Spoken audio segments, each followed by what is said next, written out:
Hello, my name is Gary, and I was raised in the western United States, so I'm a native English speaker. I hope that you will enjoy this YouTube channel. Thank you for joining us. The 38 Letters from J.D. Rockefeller to His Son by J.D. Rockefeller, 1839 to 1937. Luck depends on planning. January 20th, 1900. Dear John, some people are destined to be dazzling kings or great men because of their extraordinary talents, such as old Mr. McCormick, who had a brain that made luck and knew how to turn a reaper into a sight for money. In my eyes, McCormick Sr. will always be an ambitious and commercially gifted industrial tycoon who freed American farmers with the harvester and put himself among the richest men in America. The French seemed to like him more, hailing him as the man who had contributed most to the world. Oh, what an unexpected bonus. This business wizard, who could only be an ordinary farm implement dealer, said an esoteric saying, "Luck is the remnant of design." This sentence does sound quite confusing. Does it mean that luck is the result of planning and strategy, or is luck just what's left over after planning? My experience tells me that both meanings exist. In other words, we create our own luck, and it is impossible for us to completely eliminate luck with any action. Luck is the gospel that is difficult to get rid of in the planning process. McCormick understood the true meaning of luck and opened the door to luck.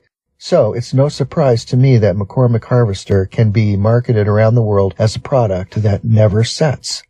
However, in our world, it is difficult to find someone who is as good at planning luck as Mr. McCormick, and it is also difficult to find someone who does not believe in luck and who does not misunderstand luck.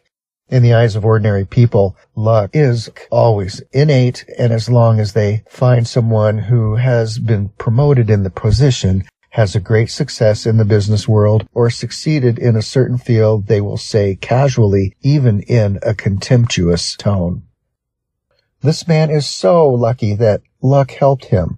Such a man can never glimpse a great truth that makes him successful. Every man is the designer and architect of his own destiny. I admit that just like people can't live without money, people can't live without luck. But you can't wait for luck to make a difference. My creed is, I don't live by God-given luck, but I thrive by planning. I believe that good planning can influence luck, and in any case can successfully influence luck. My plan to turn competition into cooperation in the oil world is a testament to this.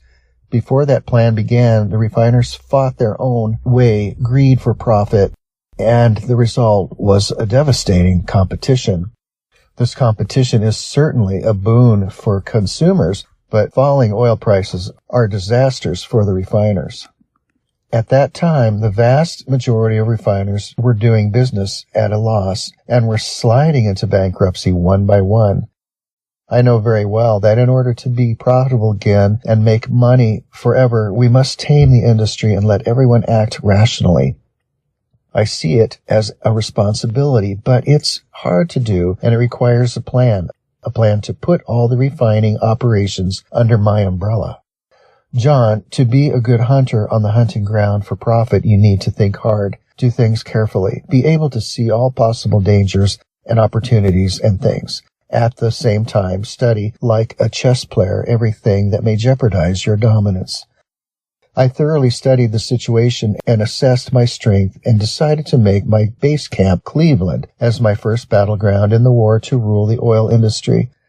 Just as a commander on the battlefield chooses what kind of target to attack, he must first know what kind of firearm to choose is most effective to successfully implement the plan to unify the oil industry under my command.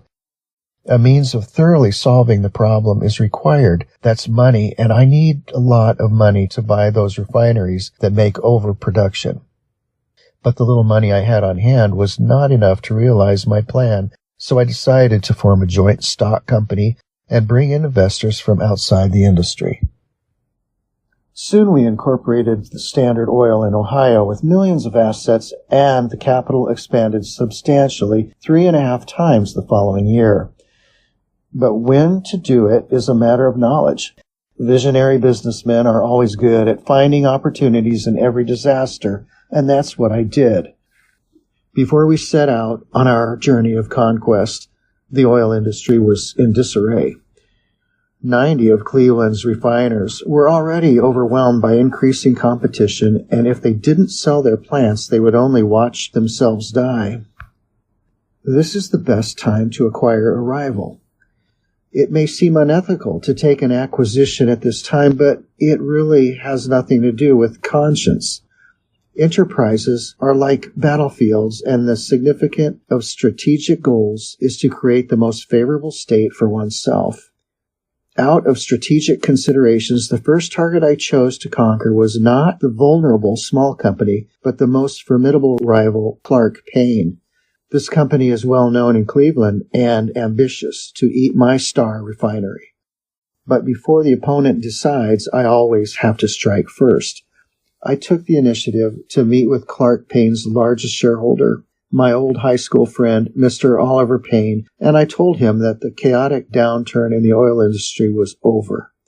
In order to protect the industry on which countless families depend, I want to build a large, high-performing oil company and welcome him. Payne was so impressed with my plan that they agreed to sell the company for $400,000. I knew Clark Payne was not worth the price, but I didn't turn them down. Eating Clark Payne would mean that I would gain the status of the world's largest oil refinery. To act as a powerful vanguard, this trick really worked. In less than 2 months, 22 competitors came under the umbrella of Standard Oil, making me the big winner of that takeover battle, and thus give me an unstoppable motivation.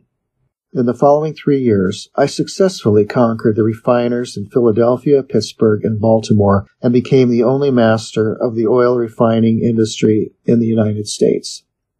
Thinking about it today, I'm really lucky. If I only said that my luck was bad and I followed the trend, I might have been conquered long ago, but I plotted my luck. Anything can happen in the world, but nothing will happen for nothing. John, if we want to keep our luck, we must carefully plan luck, and planning luck requires a good plan. A good plan must be a good design, and a good design must be able to play a role. You need to know that there are 2 basic prerequisites to consider when conceiving a good design. The first is knowing your goals, such as what you want to do, and even who you want to be.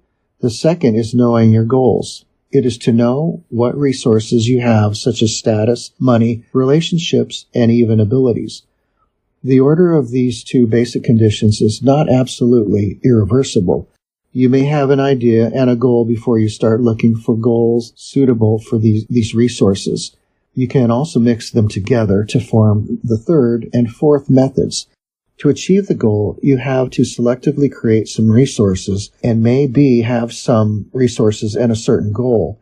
You must raise or lower your goals based on these resources. After you adjust the goals according to the resources or adjust the resources according to the goals, you have a foundation, a structure that can be conceived and designed. The rest is to fill with means and time and wait for luck to come.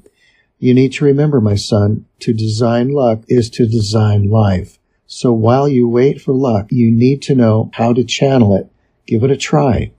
Love, your father.